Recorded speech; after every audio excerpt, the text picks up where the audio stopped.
मंदिर में अगर दिया लगाने जा रहे हो, बाती लगाई है आपने मंदिर के अंदर, तो कुछ देर बैठिए, कुछ देर स्मरण करिए।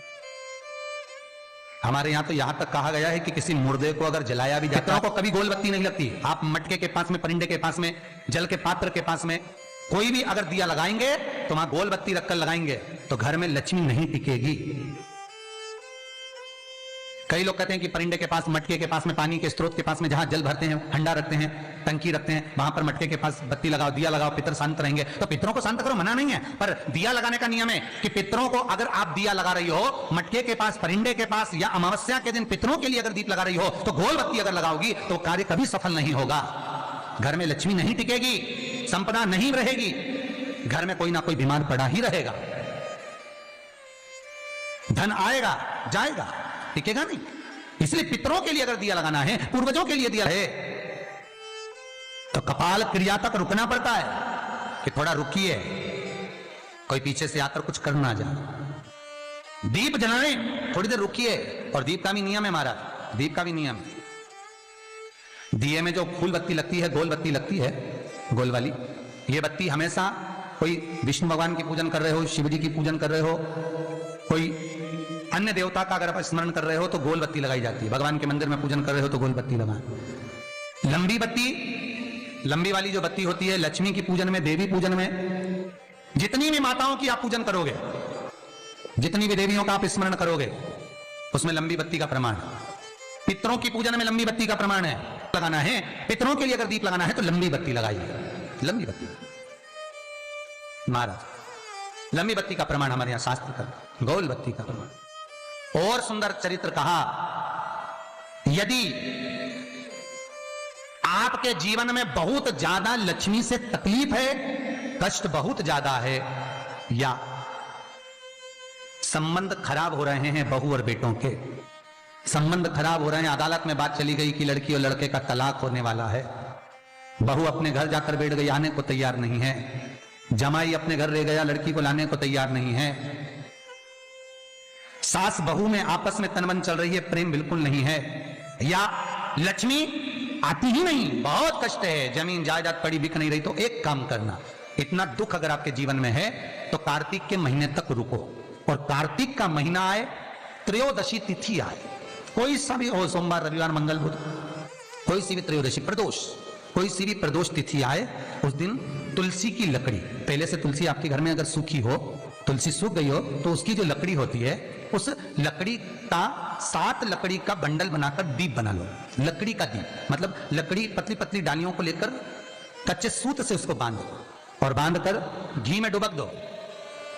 कार्तिक के महीने में शुक्ल पक्ष की त्रयोदशी तिथि जब आए, प्रदोष का जब व्रत आए, उस दिन भगवान के मंदिर में, शिव मंदिर में नहीं, भगवान किसी भी देवता के मंदिर में, विष्णु के मंदिर में, नारायण के मंदिर में, कृष्ण मंदिर में, राम मंदिर में, किसी भी मंदिर में, मंदिर ना हो तो अपने घर के मंदिर में शाम के समय पर उस तुलसी की लकड़ी का दीप, दिया भरकर उसमें घी डालकर जो दीप प्रकट कर देता है, जला देता है, दीप को प्रज्वलित कर देता है, उसके घर में कभी संपदा की कमी नहीं होती। महाराज विष्णु पुराण में स्पष्ट लिखा है।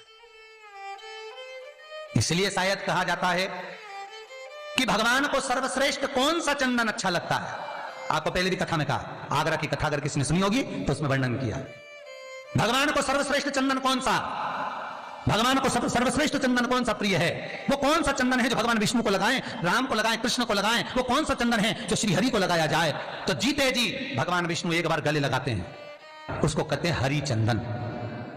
कौन सा चंदन है? हरि चंदन। हरि चंदन बाजार में नहीं मिलेगा, हरि चंदन आपको बनाना पड़ेगा। कैसे बनाना है? तुलसी जब सूख जाए उसकी जड़ को निकाल लिया जाए, वो जड़ को पानी में धो लिया जाए, धोने के बाद उसको सिलबट्टे पर, पत्थर पर घिसा जाए और घिसकर उसमें थोड़ा सा कुंकू, रोली डालकर तैयार कर कर जो भगवान विष्णु के मस्तक पर, कृष्ण राम के मस्तक पर लगा देते हैं और उसकी एक बिंदी अपने हृदय पे लगा लेते हैं। जीते जी भगवान एक बार उसको गले लगाते ही हैं। हरि चंदन प्रियता। जैसे शिव महापुराण में रुद्र चंदन का भाव है, शिव महापुराण में रुद्र चंदन का प्रमाण दिया जाता है। अगर आपने लिंग पुराण पढ़ी हो तो उसका 5वां स्कंद अवश्य पढ़िएगा महाराज, और शिव महापुराण अगर पढ़ रहे हो तो उसका कुमार खंड पढ़िएगा जिसमें रुद्र चंदन का प्रमाण है। रुद्र चंदन कैसा? रुद्र चंदन का प्रमाण कैसा? तो महाराज कहा चंदन घिसकर, पीला चंदन घिसकर उस चंदन को 3 मुखी रुद्राक्ष पर लपेट लिया जाता। 3 मुखी रुद्राक्ष पर उस चंदन को लपेटा जाता। लपेटोगे उसके बाद उसको ऐसा गोल करोगे तो एकदम चिकना हो जाएगा, एकदम चिकना, ठीक है, एकदम चिकना हो जाएगा। और उस चंदन को आप शिवरात्रि के दिन, और कोई से भी महीने की शिवरात्रि, किसी भी महीने की हो, सब फलदायी होती है।